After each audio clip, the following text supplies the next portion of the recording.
नमस्कार दोस्तों, मैं मानवी आप सभी का स्वागत करती हूँ पैरानॉर्मल पिरामिड में। आशा करती हूँ आप सब लोग अच्छे होंगे। तो मैं आ गई हूँ कहानी का दूसरा भाग लेकर, और यदि आपने पहला भाग नहीं देखा है तो उसे ज़रूर देखिए, क्योंकि बिना उसे देखे आप कहानी को रिलेट नहीं कर पाएंगे।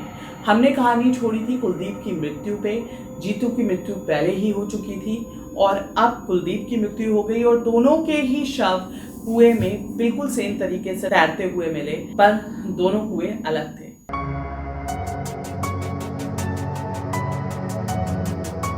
इस बात को लेकर गांव के लोगों में काफी कौतूहलता थी। लोग काफी असमंजस में थे कि हुआ तो हुआ क्या आखिर। गांव में सभी लोग एक दूसरे का सुख दुख साझा करते हैं, और इस तरीके के वाक्यांश गांव में पहले कभी नहीं घटे थे। तो लोगों को बड़ी हैरत हो रही थी कि बच्चे आराम से सो रहे हैं पर सुबह अचानक वो गायब हो रहे हैं। भावना और उसकी मम्मी जीतू के जो 13 डेज के रिचुअल होते हैं उसके लिए वहां पर थी, और ये कुलदीप वाली बात सुन के उन्हें काफी हैरत लगी, काफी धक्का लगा, और अब लोगों के बीच में तरह तरह की बातें होने लगी। सभी बच्चे जो वहां कुएं पर गए थे उनमें से एक वो गैंग था जो डरता नहीं था, एक वो गैंग था कि नहीं हम डरते हैं। मैं पिछली कहानी में शायद थोड़ी मिस्टेक कर गई थी, मैंने ये बोला था कि जो बच्चे डरते थे वो गए थे। नहीं, जो बच्चे डरते नहीं थे बट प्रूव कर रहे थे कि भूत नहीं होते वो वहां पर गए थे। तो ये जीतू तो बहुत ही छोटा था, तो होता है ना कि बड़े भाई बहनों के चक्कर में वो अपने छोटे भाइयों को भी ले जाते हैं, तो इसीलिए ये लोग जीतू को ले गए थे। अब ये बातें सब गांव में चल रही हैं पर किसी को पता नहीं है कि हुआ क्या है। तो लोग अपनी अपनी तरफ से जैसे कयास लगा रहे हैं। तो भावना छोटी जरूर थी पर सुन सब रही थी। उसको लग रहा था कि उसको शायद ये बात बता देनी चाहिए, कहीं कोई ऐसा रिलेशन तो नहीं है जो उस कुएं से रिलेटेड हो। तो रात में सोते वक्त उसने अपनी मम्मी से बोला, मम्मी मुझे आपको कुछ बताना है। भावना की मम्मी ने पूछा उससे कि क्या हुआ क्या नहीं। तो भावना ने अपनी मम्मी को बताया कि ये इतने बच्चे और इस तरीके से जंगल के अंदर गए थे। भावना की मम्मी ने उसको समझाया उससे कोई फर्क नहीं पड़ता और ये सारी बातें ऐसे नहीं होती, और समझा बुझा के उसको सोने के लिए बोल दिया। लेकिन क्योंकि वो खुद उस गांव से थी और उन्होंने भी बचपन में बहुत सारी बातें सुनी थी, तो कहीं ना कहीं एक डाउट उनके मन में भी था। रात बहुत हो चुकी थी, उन्होंने डिसाइड किया अभी वैसे ही घर वाले इतने शौक में हैं, परेशान हैं, और क्योंकि जीतू का बड़ा भाई भी गया था तो कहीं और ज्यादा वो लोग टेंशन में ना आ जाए, इसलिए उन्होंने किसी के साथ कुछ डिस्कस नहीं किया और वो लोग सो गए। अब कुलदीप की मृत्यु को भी करीब 2-3 दिन हो चुके हुए थे। भावना की मम्मी वही डाउट फील कर रही थी कि किसी के साथ ये डिस्कस करें या नहीं। घर का माहौल भी थोड़ा डिस्टर्ब था, तो उन्होंने किसी के साथ अभी ये सारी चीजें डिस्कस करना जरूरी नहीं समझा। अब कुलदीप की मृत्यु को भी 5 दिन हो चुके थे। तो उसी रात वहां पर गांव के एक हरिया काका थे, वो रात में कहीं से वापस आ रहे थे और 2-2:30 बजे की बात थी ये। तो मैं आपको जो बता रही हूँ 5वीं रात की बात है, करीब 2-2:30 बजे थे। उस टाइम पे लाइट्स वगैरह तो होती नहीं थी, लालटेन्स रखते थे, टॉर्च रखते थे। तो उसी को लेके वो हरिया काका चले आ रहे थे आगे। जो हरिया काका थे वो कानपुर से आ रहे थे, उनकी बस हमीरपुर में खराब हो गई थी। तो उनके जो गांव का सफर था वो 1 से 1.5 घंटे का पैदल था। तो उन्होंने कहा कि ठीक है कोई बात नहीं, मैं पैदल पैदल चला जाता हूँ, कोई दिक्कत नहीं है, इतना तो मैं वॉक कर लूंगा। तो उन्होंने वहाँ रुकना जरूरी नहीं समझा ज्यादा देर तक। पहले तो वो रुके रहे कि बस ठीक हो जाएगी, लेकिन जब बहुत टाइम लग गया तो उन्होंने फिर पैदल आने का डिसीजन लिया। उन्हें लग रहा था कि सामने से कोई चलता हुआ आ रहा है, तो उन्होंने उसके मुंह पे टॉर्च मारी तो देखा वहां गांव का ही एक बच्चा दिनेश है, वो उनकी तरफ बढ़ता चला आ रहा है। हरिया काका ने दिनेश को देखा और उससे पूछा कि भाई इतनी रात होगी तू क्या कर रहा है दिनेश यहाँ पर। दिनेश ने उनकी तरफ बिल्कुल नहीं देखा और वो ठीक चलते चला जा रहा था। और एक मोमेंट ऐसा आया कि हरिया काका उससे बात कर रहे हैं, जैसे ये हरिया काका है बात कर रहे हैं, दिनेश ऐसे चलता चला जा रहा है और दिनेश उनको क्रॉस करके चला गया। और वो बोल रहे हैं और दिनेश को कुछ सुध-बुध नहीं है कि कोई सामने भी खड़ा है या कुछ है, और वो सीधे चला गया। तो हरिया काका का दिमाग ठनकता है, वो दिनेश के पीछे भागते हैं और वो देखते हैं कि दिनेश एकदम भागता हुआ कुएं की तरफ जा रहा है। हरिया काका भागते हुए उसके पीछे जाते हैं, पीछे से उसको पकड़ते हैं। दिनेश की शर्ट हरिया काका के हाथ में आती है और वो एकदम शर्ट पकड़ के उसको खींच के उसको एकदम कमर से पकड़ लेते हैं।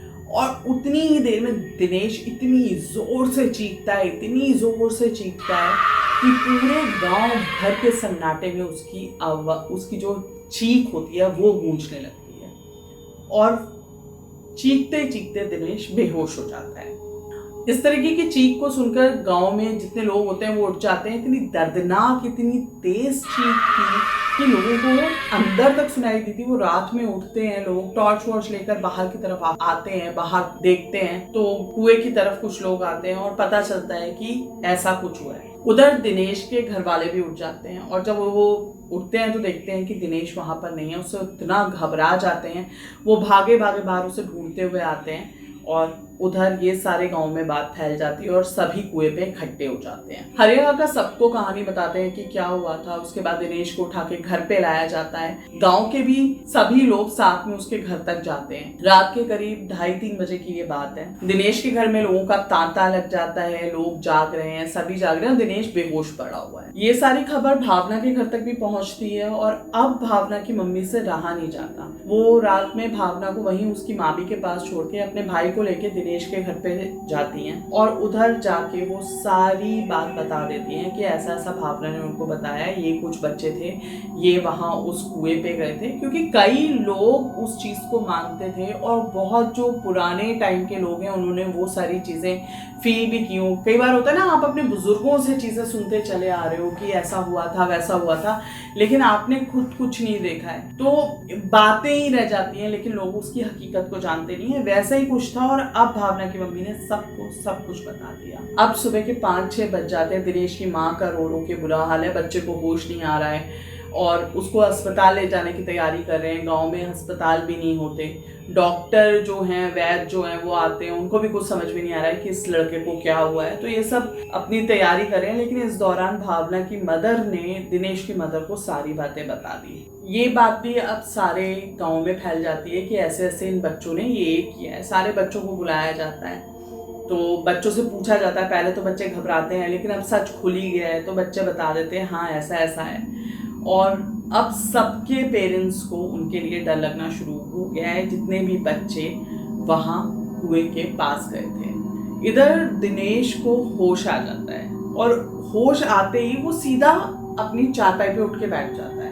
किसी से कुछ नहीं बोल रहा है, उसने सर नीचे किया हुआ है, एकदम ऐसे करके झुकाया हुआ है, ना किसी की तरफ देख रहा है, ना कोई बात कर रहा है। दिनेश की मम्मी उससे पूछ रही है, सब पूछ रहे हैं कि अब तू कैसा है, पर वो कोई जवाब नहीं दे रहा।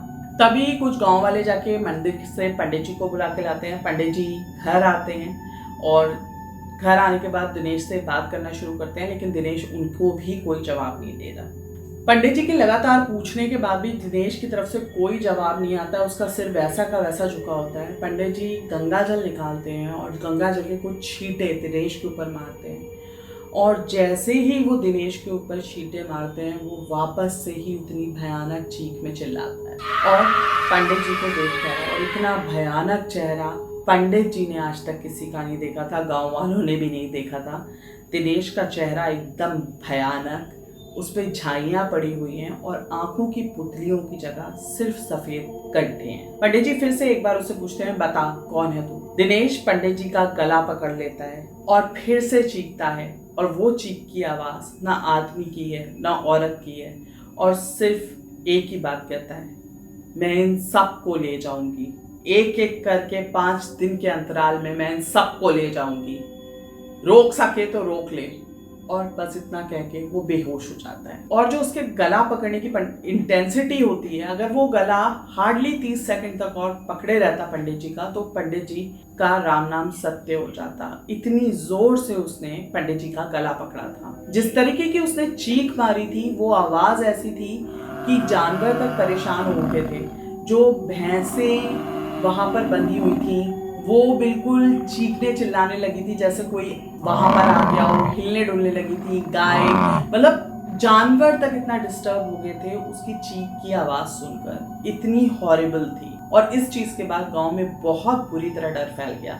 जितने भी बच्चे थे उनके पेरेंट्स ने रोना धोना शुरू कर दिया। उन्हें कुछ समझ नहीं आ रहा था क्या हो क्या ना हो। पंडित जी को कुछ समझ नहीं आ रहा था इवन कि अब वो क्या करेंगे। पंडित जी की हालत काफी खराब हो चुकी हुई थी और उन्होंने बस दिनेश के पेरेंट्स को इतना बोला कि जितना जल्दी से जल्दी हो सके इस बच्चे को लखीमपुर खीरी के बालाजी ले जाओ, इसके पास अब ज्यादा समय नहीं है और इसमें मैं कुछ भी नहीं कर सकता हूँ। अब आनन फानन में दिनेश को लखीमपुर खीरी ले जाया गया और आप यकीन नहीं मानेंगे कि इस बच्चे को जब गाड़ी में डाल के ले जा रहे थे तो इस बच्चे को 4 लोगों ने पकड़ा हुआ था, इसके हाथ पैर बांधे हुए थे। उसके बाद भी इस पर काबू पाना इतना मुश्किल हो रहा था कि वो लोग लखीमपुर खीरी जैसे पहुंचे हैं वो ही जानते हैं। इधर गांव में जो ये बच्चे थे जो कुएं पर गए थे, इनसे सवाल जवाब किए गए। अब बच्चे भी इतना डरे हुए थे तो उन्होंने सारी कहानी बता दी कि उस दिन दरअसल हुआ क्या था। कहानी में हम आगे बढ़े उससे पहले मैं आप सभी लोगों से रिक्वेस्ट करती हूँ,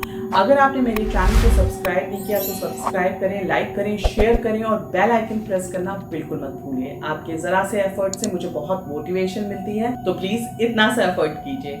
और हाँ, आप भी अपनी स्टोरीज अगर मुझे भेजना चाहते हैं तो आप मुझे अपनी स्टोरीज ईमेल कर सकते हैं m.rstories.experiences@gmail.com पर। तो बच्चों ने कुछ इस तरीके से विवरण किया कि जब वो उस कुएं पे पहुंचे थे तो वहां पर एक महिला बैठी हुई थी और उसका करीब 2-2.5 साल का एक बच्चा था जो टॉडलर था, जो मतलब वो बच्चे नहीं होते अभी घुटने घुटने चल रहे हैं और मतलब बोल नहीं पाते प्रॉपर, वो खेल रहा था कुएं पर और वो महिला आराम से बैठी हुई थी। तो बच्चों ने उनसे पूछा कि आंटी आप यहाँ पे बैठे हुए हो, आपको डर नहीं लगता? तो उसने कहा नहीं मुझे डर वर नहीं लगता, यहाँ पर कुछ ऐसा है ही नहीं कि जिससे मुझे डर लगे, और ये तो सिर्फ गांव वालों की ऐसी कही सुनी बातें हैं, मैं तो अपनी बकरियां चराने यहाँ रोज आती हूँ। तो इस पर बच्चों ने पूछा भी कि आपकी बकरियां हैं कहाँ? तो उन्होंने कहा वो जंगल में चारा वारा चलने गई हैं और जब शाम तक आ जाएंगी तो मैं इन बकरियों को लेके वापस अपने घर चली जाऊंगी। तो थोड़ी देर बच्चों ने इनके साथ बात की, उसके बाद बच्चे जाने लगे क्योंकि बाहर उनके फ्रेंड्स वेट कर रहे थे।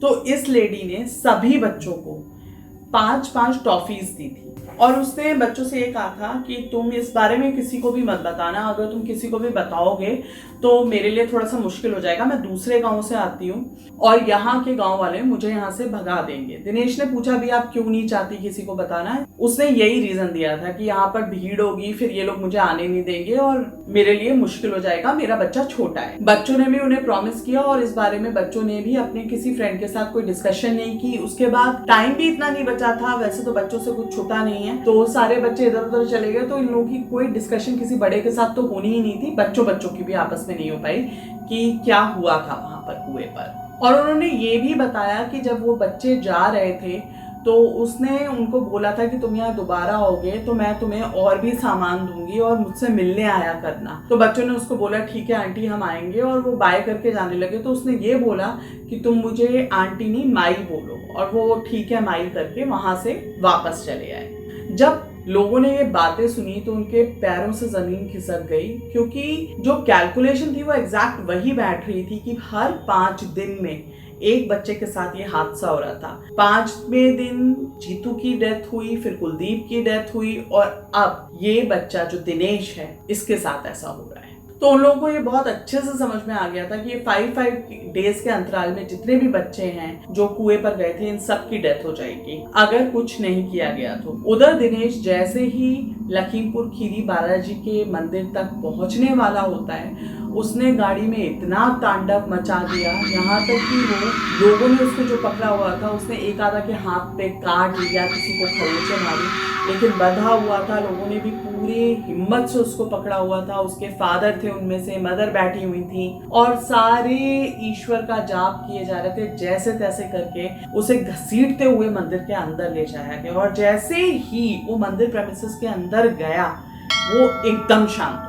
दिनेश को जब लेकर जा रहे थे वो इतनी गंदी गालियां दे रहा था, इतनी गंदी गालियां दे रहा था जो बच्चा तो छोड़ो एक बड़ा आदमी भी देने से पहले 100 बार सोचता है। उसके अलावा वो लोगों को धमका रहा था। कई लोगों की जो सबके अपने देखिए कुछ ना कुछ जिंदगी के राज होते हैं, सबको ब्लैकमेल कर रहा था, उनके राज उगल रहा था, सबकी गंदगियां दर्शा रहा था। उसने सबको इतना टॉर्चर किया कि एक मोमेंट ऐसा आ गया था कि लोगों को लग रहा था कि अब इसको छोड़ देना ही बेहतर है, नहीं मैनेज हो पा रहा, और चीखे जा रहा था। और उसकी चीखें वही तेज तेज चीखें कि आपके कानों के पर्दे फट जाएं।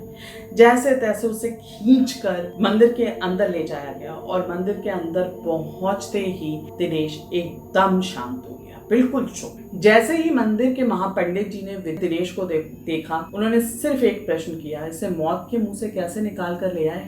फिर उन्होंने कुछ पूजा पाठ किया और दिनेश को बालाजी का तिलक लगाया। जैसे ही उन्होंने उसको तिलक लगाया, उसने वापस से चीख मारी और चीखते चीखते बोला, मुझे छोड़ दो, मुझे जाने दो, मुझे जाने दो। और ऐसा कहते कहते वो बेहोश हो गया। फिर पंडित जी ने उस पर गंगा जल के छींटे लगाए। उसके बाद दिनेश को होश आया, और जब दिनेश को होश आया तो उसे कुछ भी याद नहीं था कि वो यहाँ पर कैसे है, उसके साथ क्या हुआ था, क्या नहीं हुआ था।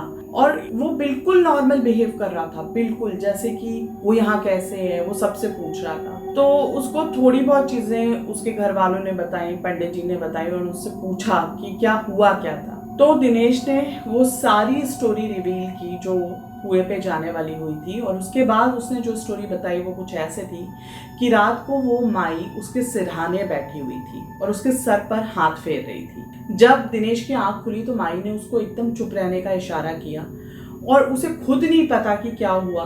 माई ने उसका हाथ पकड़ा और उसे घर के बाहर ले आई। यहाँ तक दिनेश को याद है, उसको ये नहीं पता कि वो क्यों माइक के साथ चल दिया, उसने किसी को क्यों नहीं जगाया, उससे कुछ क्यों नहीं पूछा।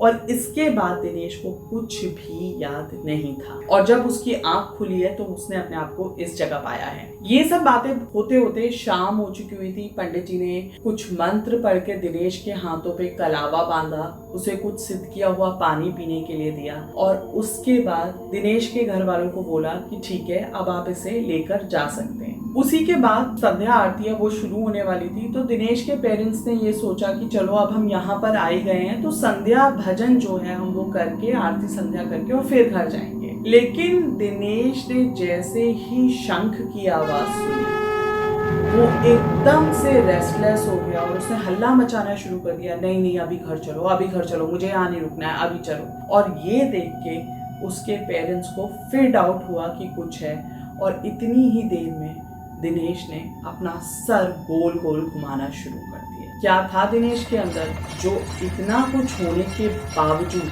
उसके अंदर से नहीं निकला? यानी वो बुरी शक्ति जो उसके अंदर वास कर रही थी अब भी वही थी, और दिनेश की जान को अब भी खतरा था। अभी भी ये बच्चे मौत के मुंह में ही थे। दिनेश के ऊपर से मौत का साया अभी टला नहीं था। मैं आपको इस कहानी के अगले और आखिरी भाग में बताऊंगी कि आखिर उस माई का सच क्या था और क्यों उसने इन बच्चों को अपना निशाना बनाया था और वो चाहती क्या थी। तो अगर आपको मेरी कहानी पसंद आई हो तो मेरे चैनल को सब्सक्राइब करें, लाइक करें, शेयर करें और बेल आइकन प्रेस करना बिल्कुल ना भूलें। कमेंट सेक्शन में आप अपने कमेंट्स दे सकते हैं और जल्दी मिलते हैं इस कहानी के तीसरे भाग में। तब तक के लिए नमस्कार।